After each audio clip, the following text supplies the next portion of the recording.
Ouais, mais tu m'as demandé en fait de réagir sur le rapport qu'a publié Valeurs Actuelles.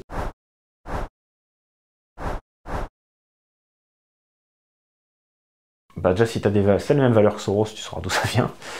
L'évolution de la société, que ce soit sur les thématiques abolition des frontières, supranation, LGBT, insertion des minorités, ou même certaines, peut-être le financement de certaines problématiques de santé. Il y a peut-être des bons trucs dans ce que fait l'Open Society, hein, je dis pas. Et, bah, il y a aussi du coup l'impact négatif, c'est-à-dire que Soros a tellement d'influence, il mène tellement d'actions en Europe occidentale depuis les années, au moins les années 90, que c'est quelqu'un qui, si tu veux, il n'y a pas d'évolution de l'Europe occidentale sans quelques doses de Soros quand même. C'est-à-dire que si les personnes ne comprennent pas, mais comment ça se fait qu'au niveau européen, il y a tout d'un coup ça, ou la crise des migrants, tiens, la crise des migrants par exemple, c'est l'exemple le plus typique. À spontané, les mecs, septembre 2015, grosse masse, ils arrivent.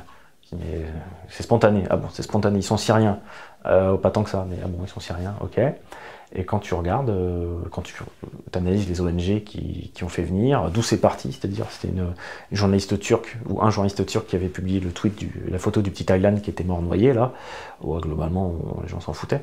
Mais quand c'est deux directeurs d'Human Rights Watch, donc ONG Soros, qui ont repris les tweets, là ça s'est beaucoup plus diffusé, et ça a commencé à essayer, mais la crise de migrants, comment, pourquoi? Sans Soros, est-ce qu'il y aurait eu une orchestration à ce niveau-là? Peut-être quelqu'un d'autre l'aurait fait, hein, c'est pas la seule ONG. Il y a des buts politiques derrière, donc il y a d'autres puissances aussi qui sont sûrement à l'œuvre. Mais pour atteindre une telle efficacité, il faut un mec qui soit aussi balèze que Soros et que ses réseaux. Je dis Soros, je prends large. Je pense qu'il donne des directives, et puis ensuite, le mec, il a pas, faut pas lui prêter plus de puissance en tant que personne qu'il a. Il a 90 ans et il a toutes ces ONG qui sont à son service.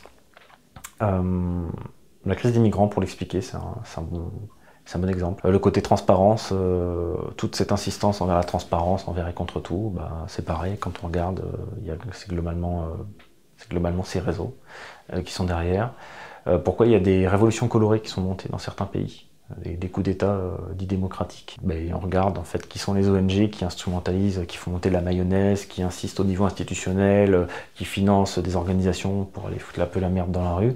Ben, globalement, il n'y a pas que les siennes, hein, mais il y a ces ONG qui sont présentes. Donc c'est des exemples qui sont assez typiques.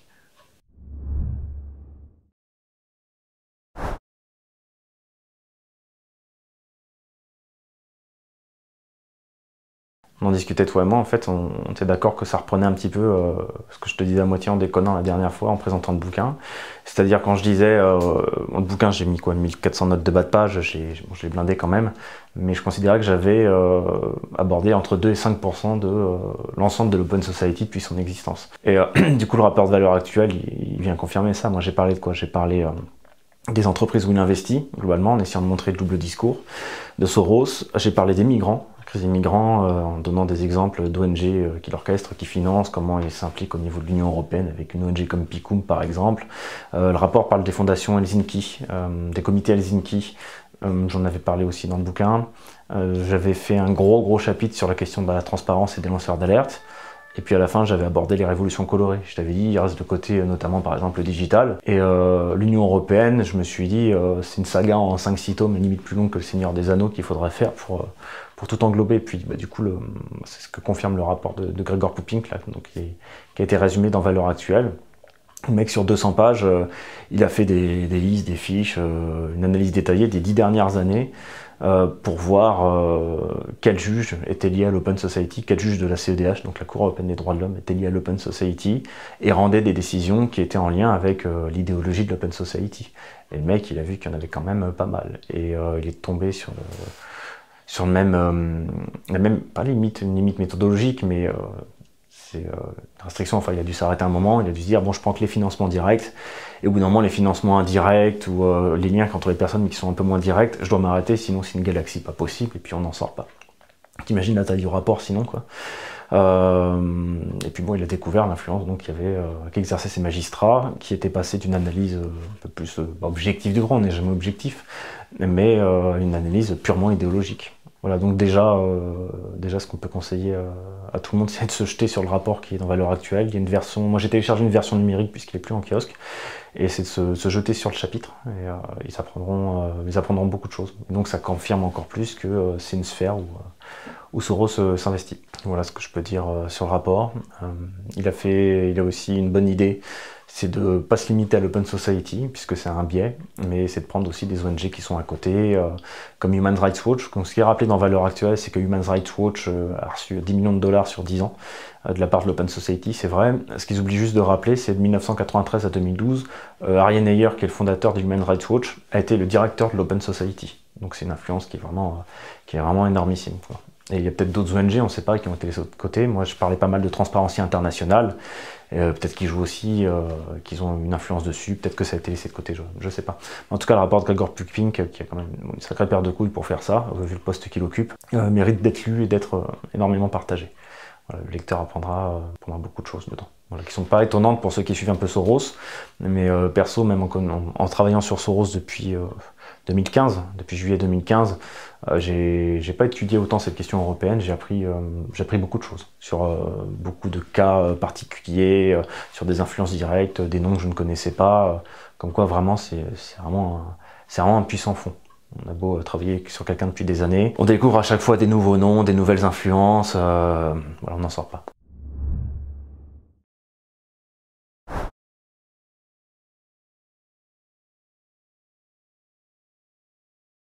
Bah, ça passe par les ONG. Les ONG, c'est la société civile. Alors oui et non. Ce dont j'avais parlé, je ne me rappelle plus de quelle personne on parlait. J'avais Josette Chiran, une personne, je crois, de la Commission européenne. Et j'étais allé sur son compte Twitter. Elle était en photo avec Bono. Elle aime bien YouTube, mais non, Bono, c'est le fondateur de One. Et je commençais le bouquin par ça, pour montrer que derrière Greta Thunberg, il y avait Luisa Marie Neubauer. C'est un article allemand qui l'avait déjà montré, mais je suis allé un peu plus loin puisque j'avais déjà travaillé sur One, et que donc Luisa Marie Neubauer est ambassadrice jeunesse chez One, l'ONG de Bono, et One est financé par la fondation Gates, par la fondation donc Open Society de Soros, par Facebook. Il y a une directrice générale de Facebook, il y a des gens de ces milieux-là, il n'y a pas que Soros donc, qui y sont. Et donc c'était pas parce qu'elle est juste fan de YouTube, c'est comme quand Macron avait reçu Bono à l'Elysée, c'est pas parce qu'il est fan de YouTube, c'est parce que le mec qui dirige One. Et One derrière, il y a en effet Soros, mais il y a aussi d'autres personnes. Donc cette personne a reçu, Josette Chiran, a reçu Soros. Elle est en photo avec donc George Soros, avec Alexander Soros, qui est on va dire l'héritier de George Soros, et puis qui est le vice-président de l'Open Society. Il y avait un député qui s'était étonné que elle ou une autre personne, je ne sais plus, accorde audience à Soros, et que quelqu'un qui n'est pas élu démocratiquement, qui n'est même pas européen, il dit qu'il est originaire de Hongrie, double nationalité, mais la vérité c'est que depuis les années 50-60, il est aux États-Unis. Donc c'est un peu quand ça l'arrange.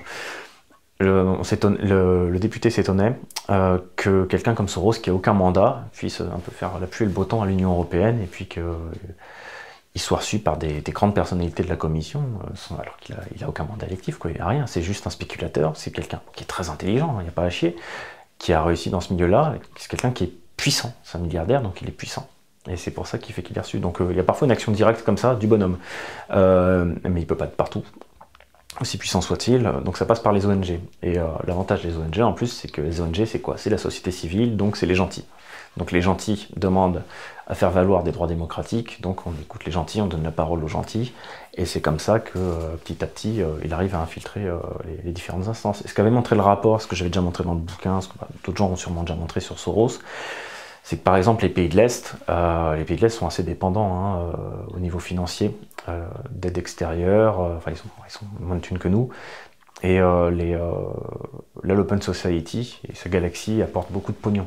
Donc ils achètent de l'influence, donc ensuite ils arrivent à placer des personnes à des postes clés, et au moment où il faut désigner par exemple des magistrats ou des gens qu'on envoie à la commission, ce sont ces personnes clés qui vont y aller. Et c'est comme ça qu'on se retrouve petit à petit gangrené complètement par des influences extérieures qui sont l'antithèse de la vision contemporaine qu'on a de la démocratie. Et je vais reprendre un peu l'exemple du triangle de la puissance dont parle Yann Giron quand il travaille sur la question des océans notamment. Il dit, lui, le triangle, ça fonctionne comme ça. Il y a le pouvoir politique, le pouvoir économique, et on va dire le pouvoir sociétal. Et c'est un équilibre entre les trois pouvoirs, et surtout une séparation entre ces trois types de pouvoirs ou d'influence, qui pourrait permettre d'assurer une bonne régulation et éviter qu'il y ait des pouvoirs privés un peu... il peut y avoir des pouvoirs privés bienveillants, pas de problème, mais avec des pouvoirs privés malveillants, s'accaparent la parole au nom de la démocratie. Or Soros, on voit qu'il a une influence politique directe, que ce soit dans la politique de différents pays, dans ses ingérences auprès de certains responsables américains.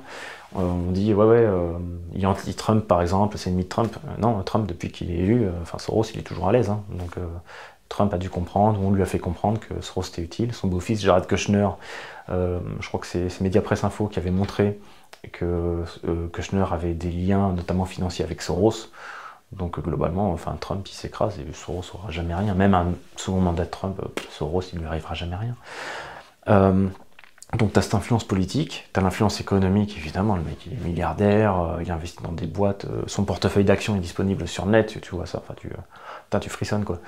Et il reste le pouvoir sociétal, qui est le pouvoir le plus diffus, mais pas peut-être le plus puissant, mais qui s'étend le plus. C'est-à-dire, si tu apportes des milliards à une boîte qui est une grosse boîte, bon c'est bien, elle va faire plus de business. Mais si tu apportes des milliards à des ONG, j'avais cartographié à la fin du bouquin, en annexe, j'ai mis les ONG africaines que Soros finance. J'avais exclu l'Afrique du Sud, mais je me suis contenté d'illustrer les régions. Et il y en a peut-être 250, quelque chose comme ça, que j'avais trouvé. Il y en a sûrement d'autres que j'ai pas trouvé, avec des liens directs ou indirects. Donc avec quelques milliards. Et là, tu prends une influence qui est démesurée sur une partie du monde. Donc voilà comment ça se fait. Quand je parle de pouvoir politique, la CEDH, c'est le cas pour moi. On passe par la société civile et ça arrive directement par le pouvoir politique. Il y a Gregor Pupink, donc l'auteur du rapport, qui donne un exemple hallucinant, où il y a un avocat d'ONG qui défend une affaire, et pendant qu'il défend l'affaire, il est nommé, nommé juge dans la même affaire à la Cour européenne des droits de l'homme. Le délire absolu. Là tu vois le lien directement société civile, politique, c'est très poreux tout ça.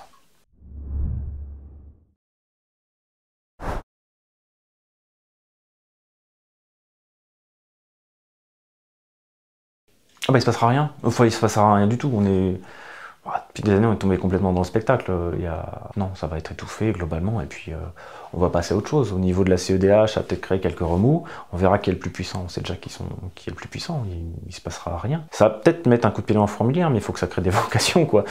Faut que derrière il y ait des gens qui fassent vraiment le travail, il faut qu'il y ait des eurodéputés qui fassent le travail, et quel que soit le bord, mais c'est là qu'on va voir aussi le côté hypocrite, c'est-à-dire, tu avais par exemple Carol Quigley qui avait écrit The Anglo-American Establishment, donc Carol Quigley c'est le mentor de Bill Clinton, et le mec il faisait partie des sociétés, on va dire, secrètes ou discrètes, comme tu veux.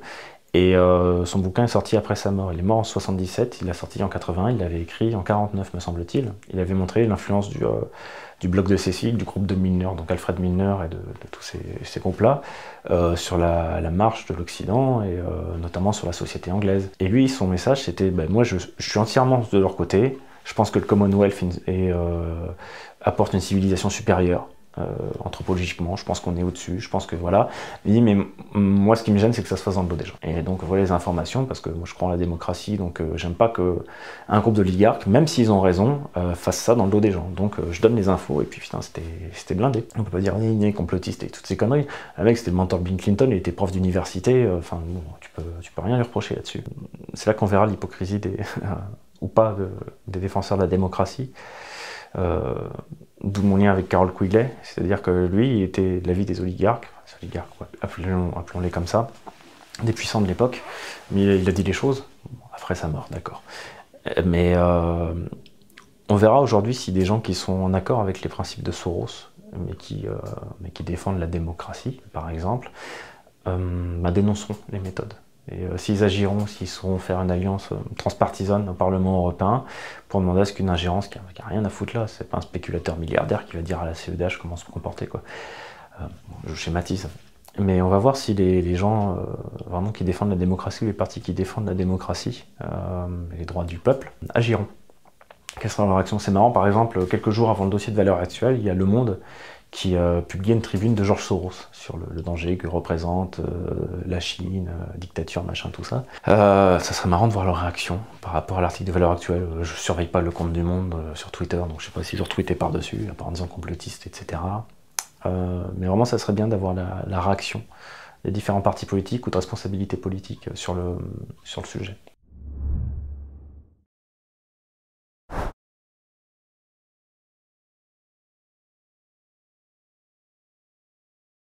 Bah alors, ouais, la volonté, en fin de compte. La volonté, bon, faut être à un bon poste hein, quand même. Philippe de Villiers, par exemple, là je lisais les réactions suite à Valeurs Actuelles. Donc il y avait Marine Le Pen, Jérôme Rivière et Philippe de Villiers qui étaient interrogés. Et de Villiers, c'est un peu putaclic la citation, hein, mais il disait oui, Georges Soros est plus puissant qu'Emmanuel Macron. C'est pas du tout le cas, c'est une question de volonté. Ou alors Orban sera content parce que ça veut dire que Orban est plus puissant que Macron, parce qu'Orban a dit non, pas moyen, il a fait un plan anti-Soros pour limiter l'influence de Soros, et puis pour l'instant ça marche quoi. Poutine il a giclé les ONG de... pas que celle-là, il a giclé la fondation MacArthur aussi, et d'autres ONG comme ça, de Russie déjà depuis 2015. Donc non, et Soros c'est pas plus puissant que Macron, c'est une question de volonté. Il y a diverses sources qui disaient que Soros avait financé la campagne de Macron, je ne sais pas si c'est le cas, je suis pas sûr que peut-être que c'est le cas, mais peu importe, mais c'est une question de volonté. C'est juste que Macron globalement, il est dans la veine de ce que fait l'Open Society, donc il n'a pas de raison de s'y opposer. Et regarde, l'Open Society n'a pas de bureau en France, alors qu'on est quand même un pays qui pèse, et depuis tout ce temps-là, il n'y a pas de bureau de l'Open Society en France. Pas besoin peut-être, je sais pas. Ouais, il y a des possibilités. Orban a dit stop, du coup l'Université d'Europe centrale qu'a montré Soros a dû déménager en Allemagne, et puis ouais, il se tape dur, ouais. Orban se tape dur avec Soros, et du coup avec l'Union Européenne par extension. Donc ouais, il y a un anticorps. Je crois pas à l'anticorps par l'information. Je pense qu'il y a de grandes consommations d'informations, on est limité. Moi j'ai fait un bouquin, c'est pas un bouquin qui va changer les choses. Le rapport à la limite du fait du poste de la personne aura plus d'influence, mais ensuite ça se joue au niveau politique. On pourrait dire au niveau économique, mais bon ça c'est une autre affaire. Mais non, c'est au niveau politique, c'est une question de volonté. Si tu veux rater quelqu'un, bah, le mec il essaie de faire de l'ingérence dans ton pays, bah non. Ou alors les ONG de ton pays, par exemple, qui sont dans ton pays, comme Transparency International, bah, la France dit bah voilà, vous êtes en lien avec telle personne qui fait ci, qui fait ça, vous êtes en lien avec Soros, avec d'autres personnes, c'est douteux, et bah c'est fini, au revoir. Voilà, ou alors vous allez devoir rendre des comptes. Poutine avait dit les ONG qui sont financées par l'étranger doivent déjà s'annoncer comme agents de l'étranger, ou quelque chose d'approchant, quand elles viennent dans le pays. Donc oui, il y a des possibilités. Ouais. Des possibilités, mais il n'y a pas de volonté, puis ça ne change rien. Ça sera une tempête dans un verre d'eau au niveau européen. Regarde, combien de médias ont repris le dossier de Valeurs Actuelles. Alors, c'est Valeurs Actuelles, donc c'est vu bien à droite, donc il y a des gens forcément de l'autre bord, ils vont dire peut-être même s'ils ont raison, on va pas retweeter ces connards. Mais il n'y a pas eu de retour. La presse n'a pas partagé en se disant mais c'est un scandale ce qui se passe. Vu que le monde est partenaire le monde d'Afrique est partenaire ou était partenaire de Georges Soros qui lui accorde une tribune, tu te doutes qu'ils vont rien dire. Et les autres journaux vont rien dire non plus. Les responsables politiques, je les ai pas encore entendus non plus réagir là-dessus. Même Mélenchon ou autre, ou personne, même la droite molle, personne n'a repris le dossier, alors que ça devrait être repris par tout le monde. Tous ceux qui disent défendre la démocratie, vraiment, ils devraient le faire. Il n'y a aucune volonté. Et vraiment, je pense qu'on est vraiment fini à l'ère du spectacle, et puis qu'il y aura rien. Voilà. Mais c'est mon pessimisme naturel qui parle dessus. Il y a eu tellement de trucs avec Soros, il ne s'est jamais rien passé. Non, je pense qu'en rien.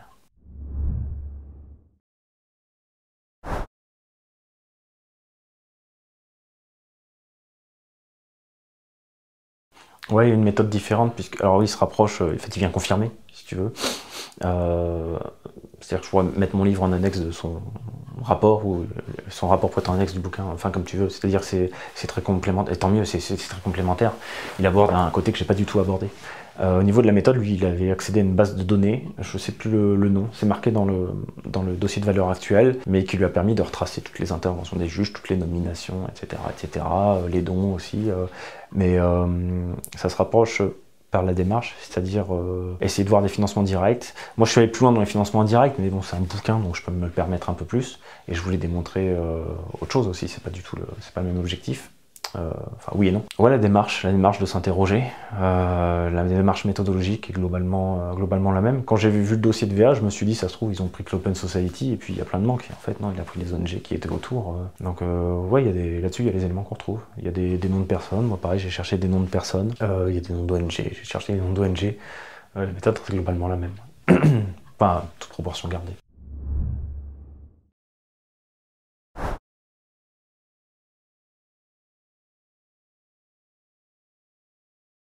de chercher, de prendre, commencer ni bouquin ni le rapport, ou les deux, mais de chercher déjà, pour s'informer rapidement, chercher sur le net ce qui se dit pour, ce qui se dit contre Soros.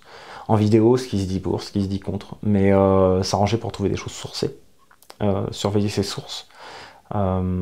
C'est le plus important. C'est pour ça que c'est pas pour me la péter que j'ai mis 1400 notes de bas de page, c'est qu'on est à une époque de l'information. Et quand tu attaques Soros, tu te fais traiter soit de complotiste, de populiste, d'antisème ou tous ces trucs-là. Ou alors on dit oui, c'est pas sourcé.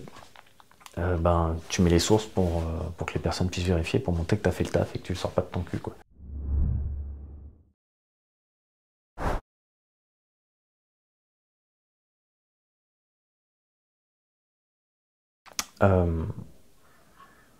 Ce qui pourrait être fait de manière transpartisane, ce qui se fera pas, hein, c'est je rêve éveillé, de manière transpartisane, même ceux qui ont réagi à l'article au dossier de valeur actuelle, que ce soit le RN ou De Villiers ou Rivière ou autre, faut voir si de manière durable, sur un temps qui va dépasser le buzz et leur réaction indignée à l'article, et puis bon, leurs réactions, leurs analyses sont très bonnes, s'ils veulent vraiment lutter contre les réseaux Soros en France, sur le plan des ONG, il y a deux choses à faire. Enfin, il y a un tas de choses à faire, vu le nombre d'ONG qui sont financées. Je pense qu'il faut les fouiller du côté de William Bourdon, qui est membre de mémoire du comité parisien de Human Rights Watch, qui aime bien Soros, qui a été invité par l'Open Society Initiative for Southern Africa, c'est la branche donc australe, pour l'Afrique australe de l'Open Society. Il a été invité pour faire une conférence 2017-2018, je sais plus, peut-être 2016. Il a été avocat de Transparency International. Il est le cofondateur de la PLAF, dont j'avais parlé. C'est plateforme pour les lanceurs d'alerte en Afrique, Afrique francophone, quelque chose comme ça. PPLAAF, je crois que ça s'appelle. Il est le cofondateur et putain, c'est blindé des réseaux Soros dedans, tu peux pas imaginer. Il est multicasquette, Bourdon. Il y a Faits et Documents, donc la revue Faits et Documents d'Emmanuel Ratier. Faut demander à celui qui s'en occupe aujourd'hui. Il y a un numéro qui a été fait consacré à William Bourdon, un portrait consacré à William Bourdon qui est blindé d'informations. C'est une personnalité, peut-être faudrait faire des recherches dessus. C'est pas peut-être, en fait, j'ai une pudeur de langage, mais globalement pour moi c'est un des relais de Soros en France. Et c'est quelqu'un de médiatique qui a une influence, qui est sûrement très talentueux, mais c'est pas la question. Il faudra aller voir de son côté. Et aussi, si on veut vraiment agir sur une ONG, je pense qu'il faut cibler Transparency International. J'ai peut-être un biais parce que je sais que j'y ai consacré une grosse partie de mon troisième chapitre, mais c'est l'ONG de référence au niveau mondial dans la lutte dite contre la corruption, sur les lanceurs d'alerte, sur la transparence, comme son nom l'indique. Il y a des trucs très douteux dessus quand même. Ce qui est marrant, c'est qu'en France, enfin c'est marrant, en France, ils parlent jamais de Soros. La branche internationale, pareil, ne parle pas des optimisations fiscales qu'a fait Soros, par exemple, quand son hedge fund s'est transformé en family office. On ne mord pas la main qui nous nourrit. Mais c'est une ONG Soros, c'est une des principales ONG au monde, à mon avis, sur ces questions-là, sur la question de la transparence. Il faudrait leur mettre un petit coup de pression quand même, je pense. Et pour le dire autrement, il faudrait les dégager. Il faut la dégager parce que la transparence, c'est vaste. Hein, c'est vaste. On va voir ensuite le lien que ça a avec le droit américain et compagnie. Mais la transparence, les lanceurs d'alerte, c'est bien. Bon, quand je crois qu'ils s'étaient prononcés sur Snowden, mais sur Assange, qui avait sorti des câbles, des conversations Clinton, ce qui avait beaucoup nu à la campagne Clinton, donc d'Hillary Clinton, qui était soutenu par Soros. Je crois que de mémoire, hein, Transparency International n'a pas vraiment soutenu Julian Assange. Donc c'est encore à géométrie variable. Les gens qui sont indignés par ce que fait Soros, qui sont indignés par le rapport ou autre, qui veulent vraiment défendre la démocratie, ils devraient s'organiser pour faire dégager Transparency International de France. Mon avis, c'est nécessaire qu'il y ait une ONG de défense de la transparence, qu'il y ait des lanceurs d'alerte. Ça, je soutiens la démarche à 100%. C'est comme quand j'avais écrit sur Greenpeace. Hein. Globalement, ce que j'avais trouvé sur eux, c'était à gerber. Mais l'idée de ce que fait une ONG environnementale, je soutiens, quoi. Mais ouais, pour résumer, allez faire des recherches sur William Bourdon. Et puis, allez taquiner un petit peu Transparency International. Si on veut faire quelque chose au niveau institutionnel, il faut commencer peut-être par ça, avant de s'attaquer vraiment à plus lourd, ça ne marchera jamais. Mais je pense qu'il faut d'abord attaquer Transparency International. Si on devait choisir entre Bourdon et Transparency International, j'aime pas le principe de s'attaquer à une personne. Donc allez voir l'ONG Transparency International, enquêter sur ses liens avec Soros, et puis eux, il faut leur supprimer leurs subventions et puis limiter leur champ d'action. Puisque même s'ils défendent certains buts qui sont nobles, ils le font pas selon moi en faveur de la société civile, mais ils sont au service d'autres intérêts, des intérêts Soros.